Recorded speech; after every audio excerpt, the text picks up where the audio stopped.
Good day, good day, good day. ICanWin here, and in this video, I'm going to be sharing with you all the maths your favorite maths teacher didn't teach you about how to quantify your property deals. Let's go. So in order for us to get straight in, throughout this example, I'm going to be making a number of different assumptions. What I'm going to do for you is I'm going to clearly articulate what those assumptions are so you can make sure in your situation, if it's slightly different, you can make the appropriate tweaks. So we're going to be talking about an owned property purchase in this example. So we're talking about quantifying your deal. And specifically, we're going to be talking about a purchase. Now, the reason I'm clearly outlining the particular type of acquisition that we're talking about is because some of you will know I created this program right here, which is called 30 Ways in 30 Days, where I clearly outline for people 30 separate ways that you can use property to make money, okay? And purchasing a property in the traditional manner is just one of those ways. So we have to be very, very clear about that from the onset. Now that we know we're quantifying our deal, and now that we know that we're talking about a straightforward purchase, one of the important things would be to start to dig down into what are the most important numbers. The first thing that's going to be of key information is our purchase price. So I'm going to start with that. Number one is the purchase price. Now, as I'm based in the UK, most of you will know, and if you don't know, you can check it out, the average property price in the UK fluctuates around 215,000, 220,000 over the last few years. So because of that, I'm going to use a £200,000 purchase price for this specific example, okay? Now, what many of you may or may not be aware of is if you are purchasing a property, then typically you are going to have to put down a portion as a deposit, and then you get the other portion as what we call a mortgage. And that's where you're lending from a bank, from a building society, or from some other financial institution. So typically what we find is the deposit that's going to be paid,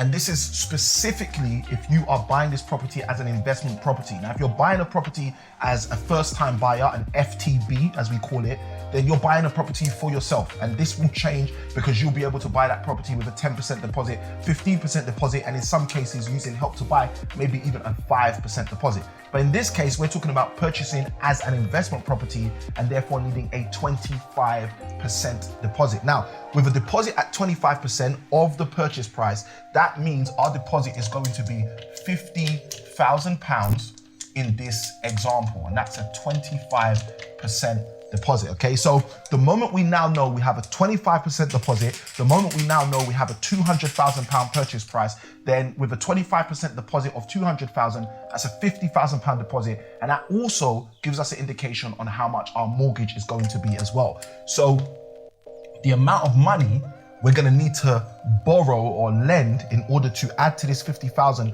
to make the 200,000 is the exact amount we're going to be taking in the form of a mortgage. So the mortgage in this case is going to be the 75% remainder, which is now in this case £150,000, okay? So far this should all be fairly simplistic for you to understand. Okay, cool. I need a 25% deposit, and then I need to borrow from a bank literally the other 75% in order to make the 100% to purchase that property. Now, typically, one of the things that lots of people leave out when they're doing calculations on property purchases are fees, okay? Fees are very important because they have to be paid. So it's always important to make sure you have fees incorporated as well. So we're gonna put that in here, fees. Now, fees come in all different shapes and sizes. For this example, we're gonna estimate our fees at £10,000. We're just estimating those fees at £10,000. But those fees, for example, may be your legal fees where you pay your solicitor, maybe your broker fees where you pay a broker, and etc. Okay, there are other fees that can come up as well, such as stamp duty. Maybe even a small portion of that might be some refurbishment fees. You might have £3,000 to £5,000 inside of that 10,000 that we're estimating that are fees. So fees are very, very important. Now, the question I'm going to ask you, and you can feel free to have a think about it or put the comment below, is literally what is my total money needed to get into this particular £200,000 property purchase, okay? What is my total money in, okay? Let me know what my total money is. Now, some of you might say, Samuel, the total money in is £210,000, where you're calculating the 50 plus the 150 plus the 10, all right? And those of you who say that, yes, that's the total capital that's going to be deployed, but that's not your total money in, because you don't have to put all of that money in. The total you have to put in this specific example, is going to be your fees, which in this case is £10,000, as well as your deposit, which in this case is £50,000. So in order for you to acquire a £200,000 property, in this example, you would need a £60,000 investment, okay? And with £60,000, you will be able to purchase a £200,000 property, providing that all your fees come in at £10,000. Okay, so now that we understand that we're investing £60,000 of our money, and again, for those of you who are interested in more creative ways of being able to potentially raise this £60,000, feel free to let us know in the comments below, and we'll be happy to help you with that. Now, what we have to understand is, how much is this gonna cost us each month? And this is probably the reason why your favorite maths teacher never took you on this lesson, because they probably weren't comfortable working this out for you, all right? And if they were, they probably would have been investing in property rather than teaching mathematics. But let's go deeper. So in this case, we know we've borrowed £150,000. But whilst borrowing £150,000, we're gonna borrow that with an interest rate. For the sake of this example, I'm making the assumption that we're borrowing this with an interest-only mortgage, okay? And the reason we're gonna do that, again, we can explain in another video. If you're interested in that, let us know below. So for number 6, we're gonna be thinking about our monthly mortgage payment, okay?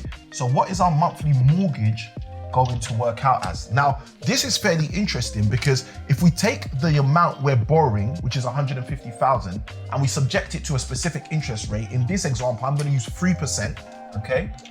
At 3%.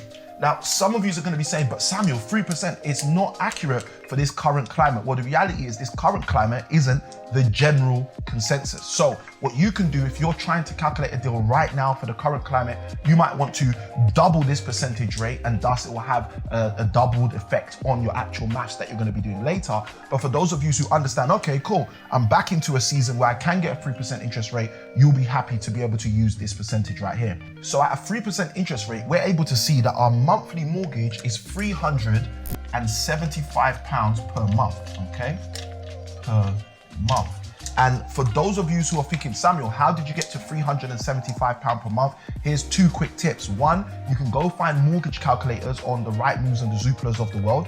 But 2, what you can also do is calculate this fairly quickly by calculating what is 3% of 150,000, and that is going to be the amount of interest that needs to be paid in one 12-month period, 1 year of this particular mortgage product. So the moment you know that you have a specific amount to be paid over 12 months, you can divide that by 12, and that will give you the £375 per month in this example. Now that we've got this amount, we've actually worked out the exact amount we should be paying on a 3% interest only mortgage for £150,000 of borrowing. However, when you go to a mortgage lender doesn't check whether you're going to be able to pay £375 per month. And if you guys are interested in what they are actually checking, feel free to go watch this video right here on the card, where we've outlined some ideas about that. But what they are actually going to do is they're going to actually increase this number, and we call this the adjusted mortgage. So the 7th thing to be aware of is the adjusted mortgage, okay? Now, typically, an adjusted mortgage is going to take this number and multiply it by 1.25, okay? So they're increasing that number by 25% in order to find out exactly whether that property can generate that income on a regular basis from the average rental rates in the area. And once they deem it fit to be able to do so, that is when they will be more likely to borrow you that money as a mortgage. Now, in this case, let's assume that 1.25, whilst multiplied by 375, gives us the accurate number of £468.75 per month. okay? So by multiplying the monthly mortgage of £375 per month by 1.25, we then realize that the mortgage lender is going to be expecting us to be able to generate, on average, very simply, £468.75p per month in order for them to allow us to take a mortgage of this amount of money. Now, one of the things you could do on this particular property is one of the things I advocate is literally, rather than go for a traditional buy-to-let mortgage, look at lenders who could provide you, for example, with a HMO mortgage. Now, not every lender provides HMO mortgages. Some lenders are specialist lenders, and this is one of the reasons why we encourage you guys to go and work with a mortgage broker. And for those of you who are interested in my ideas between working with a mortgage broker or a traditional bank, feel free to go watch this video right here where I clearly outline whether you should do which and why. Now, once we understand, okay, we're going to be paying £375 per month, I'm going to make the assumption that all the other maths I'm going to do is not with the £375 per month. Now, I purposely do that because every single month, if you own property, you're going to end up potentially with other additional expenses. That might be your building insurance, that might be specific breakdowns of things that happen. So it's always good, in my opinion, to overestimate your money going out and underestimate your money coming in. And this way, you basically make sure that you create a certain amount of margin on every one of your transactions. So now that you guys understand the core 7 facts that we need to understand, the purchase price, the deposit, the mortgage, the fees, the total money in, the monthly mortgage, as well as the adjusted mortgage, what we're going to do is we're going to go deeper into the second part of how to stack up your deals.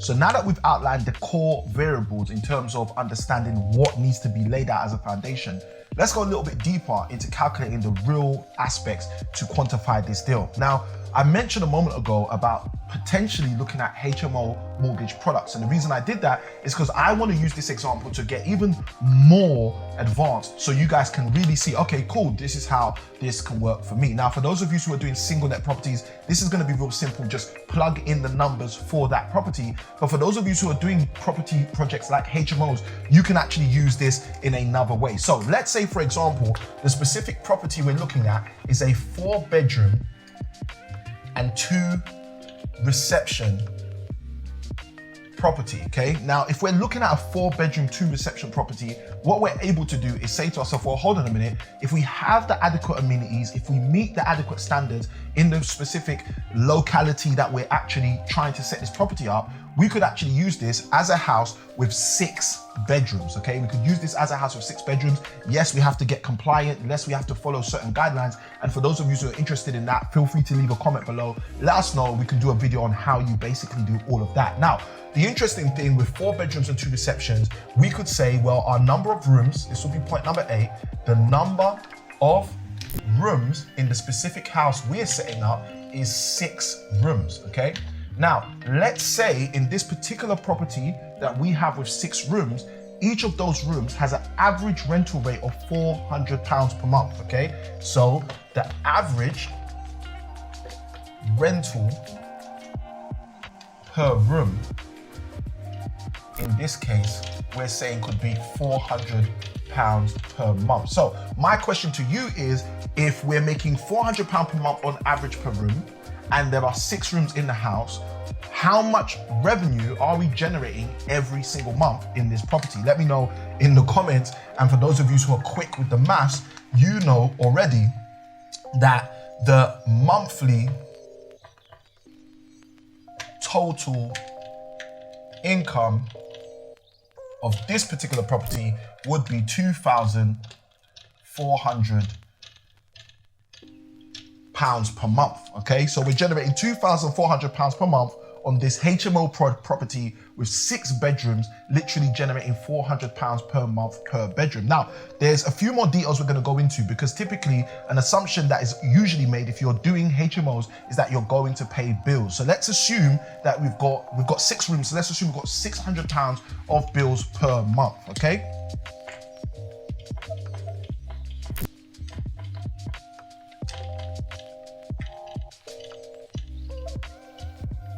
Okay, so with £600 per month in bills, with a total monthly income of £2,400 per month, and with 6 bedrooms at an average room rate of £400 per month. We've got all of the basic numbers now to literally start calculating what I believe is the most important thing to know on any property deal you're going into. So we're going to go straight into that. So let's do some of this maths. We know that we're going to start off with an income of £2,400. Okay, so we've got £2,400 coming in per month. Now we're going to have to pay the bills each month, and if the bills are £600, let's take away £600 from the £2,400, and that's going to leave us with £1,800 per month. Okay, so now that we've got 1,800 coming in every month, we're going to start again with that £1,800. Okay, and as you guys know from earlier on, we had to calculate our mortgage, and I'm not going to use the £375. Why? I'm going to overestimate and use the £468.75p. So if I do £1,800, I'm going to take away the £468.75p, which each month is going to be the mortgage expense in this quick example. Now, if I do that, I end up with a monthly income of £1,331.25p per month. Okay, so this is your monthly revenue being created on this property. Now, in order to calculate what I believe is the most important thing on any property deal you do, you're going to need your annual revenue. You're going to need to know how much you make throughout the whole year. So in order to do that, we're going to take this figure, £1,331.25p, and we're going to times that by 12 because there's 12 months in the year, and that's going to give us the total of £15,975 per year. Okay, so we are saying that this particular project is going to put us in a position to be able to potentially create £15,975 per year. Now, the moment we're able to calculate how much we can make per year, we're in the perfect position to start calculating what I think is the most important thing we need to know whenever we do any maths on a property deal, and that is your return on investment. So what we're going to do now is we're going to jump straight into calculating the return on investment. So now that we've got all of that key information, all we need to do is selectively put them all together in order for us to calculate the return on investment, which I believe is the most important factor on any property deal that you do. So in order for us to calculate the return on investment, also known as the ROI, what we're going to be doing is a very simple calculation, and we're taking 2 key pieces of information that we were able to find throughout this process. The first one is the total money in. So guys, how much was our total money in this particular transaction? If any of you guys remember, let us know what the total money in was. Okay, because the total money in, we got all the way at the beginning, in this example, was 60,000. Okay, so that was the 50,000 deposit plus the 10,000 in fees. Now, obviously, either of these numbers may fluctuate, but this is the formula that you need in order to work this out. The second thing was the annual, the total